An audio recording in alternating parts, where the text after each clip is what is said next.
بسم اللہ الرحمن الرحیم۔ صدر عارف علوی سے متعلق ہم نے ایک ولاگ پہلے بھی کیا تھا اور اس میں بتایا تھا کہ صدر عارف علوی جو ہیں وہ اپنی 5 سالہ مدت جو کہ 8 سپتمبر کو پوری ہو رہی ہے ابھی 2 دن کے بعد، تو وہ اس کے بعد بھی صدر مملکت کے عہدے پر ہی فائز رہیں گے۔ اس کی وجہ یہ ہے کہ آئین کا آرٹیکل 44 یہ کہتا ہے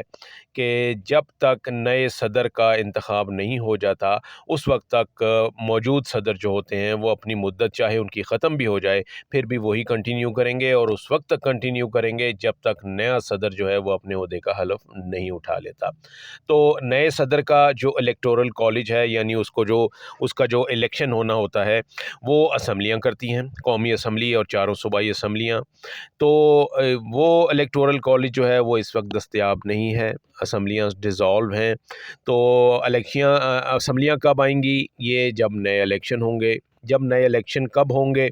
تو اس میں ابھی ظاہر ہے کہ یہ ابھی کلیئر نہیں ہے۔ نئے الیکشن ہونے کے بعد پھر صدر کے انتخاب کا شیڈول آئے گا، صدر کا انتخاب ہوگا اور پھر اس کے بعد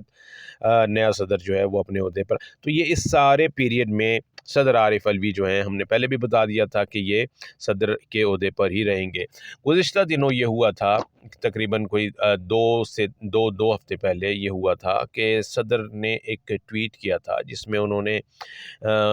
بڑا عجیب قسم کا ٹویٹ تھا اور غیر معمولی ٹویٹ تھا،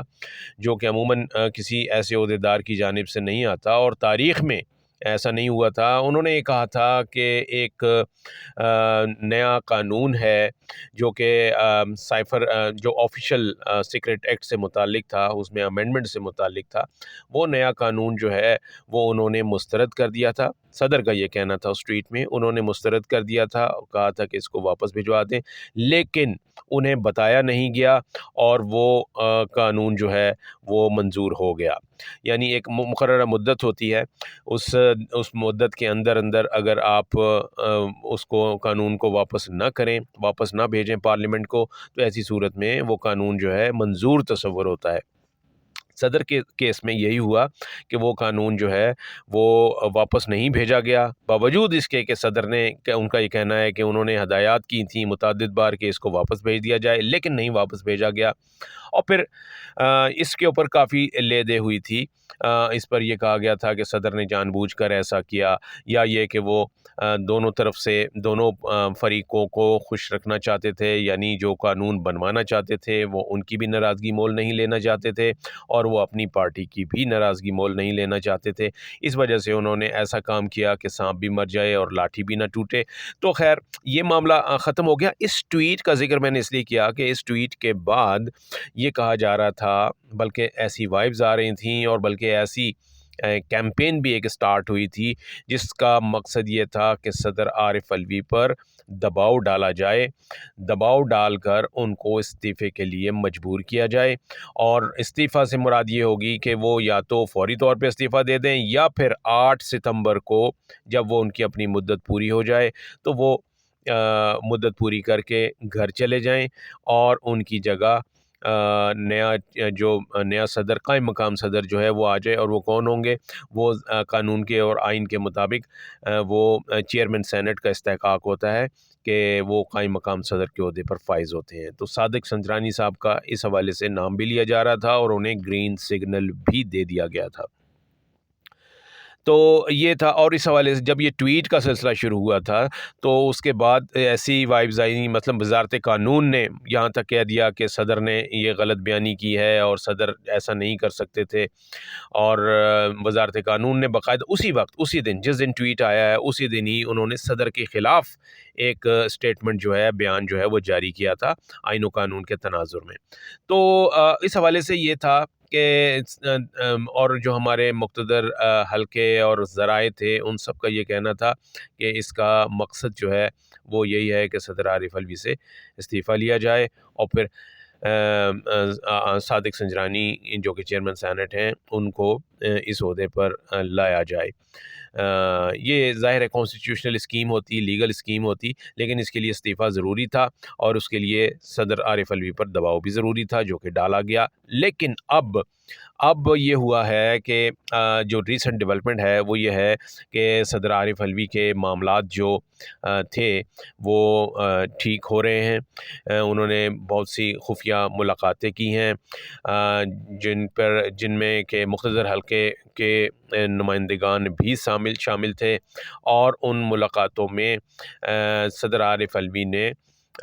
اس بات پر اتفاق کیا ہے کہ انہیں قومی یکجہتی کے لیے اور ریاستی بقا کے لیے اور ملکی بقا کے لیے اس عہدے پر نہ صرف یہ کہ کنٹینیو کرنا چاہیے، بلکہ انہیں کوئی بھی جو ایسا تاثر نہیں جانا چاہیے جس سے یہ پتہ چلے کہ ریاستی ادارے اور ایوان صدر جو ہے وہ ایک پیج پر نہیں ہیں۔ انہوں نے یہ یقین دہانی کرائی،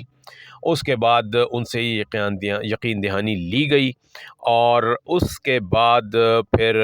یہ فیصلہ ہوا کہ صدر عارف علوی جو ہیں ان پر استعفے کے لیے کوئی بوجھ نہیں ہوگا، نہ ہی انہیں 8 ستمبر کے بعد اپنا بوریا بسترا گول کرنے کا کہا جائے گا، بلکہ وہ 8 ستمبر کے بعد بھی اسی عہدے پر فائز رہیں گے، اور اس وقت تک رہیں گے جب تک کہ نئے صدر کا انتخاب نہیں ہو جاتا۔ تو یہ ایک بڑی ڈیولپمنٹ ہے، اس لیے کہ ایک ایسے وقت میں جب الیکشن ہونے ہیں، جب اسمبلیاں نہیں ہیں، قانون ساز ادارے موجود نہیں ہیں، صرف ایک صدر کا آفس جو ہے وہ موجود ہے، جو کہ جسے ہم کہہ سکتے ہیں کہ وہ قانون سازی کا اختیار رکھتا ہے، یعنی وہ کوئی بھی آرڈیننس جاری کر سکتا ہے۔ صدر کا آرڈیننس جاری کرنے کا اختیار جو ہے وہ ان کے پاس ہے، وہ کوئی بھی آرڈیننس جاری کر سکتے ہیں جو کہ 3 مہینے تک رہ سکتا ہے، اور ری پروملگیٹ اگر اس کو کر دیا جائے تو پھر اس کا اطلاق جو ہے وہ مزید 3 مہینے تک رہ سکتا ہے، یعنی ایسا کوئی بھی قانون بن سکتا ہے جو کہ پارلیمنٹ کے آنے سے وجود میں آنے سے پہلے وہ جس کا اطلاق بھی ہو سکتا ہے اور اس کو مؤثر بھی قرار دیا جا سکتا ہے۔ تو ایک ایسے وقت میں جب پارلیمنٹ نہیں ہے، الیکشن ہو رہے ہیں، بہت سارے معاملات ہیں جو کہ صدر کے آفس سے نکلیں گے، قانونی اور آئینی، تو ایسی صورت میں پی ٹی آئی کے نمائندہ صدر ڈاکٹر عارف علوی کا اس آفس پہ رہنا یہ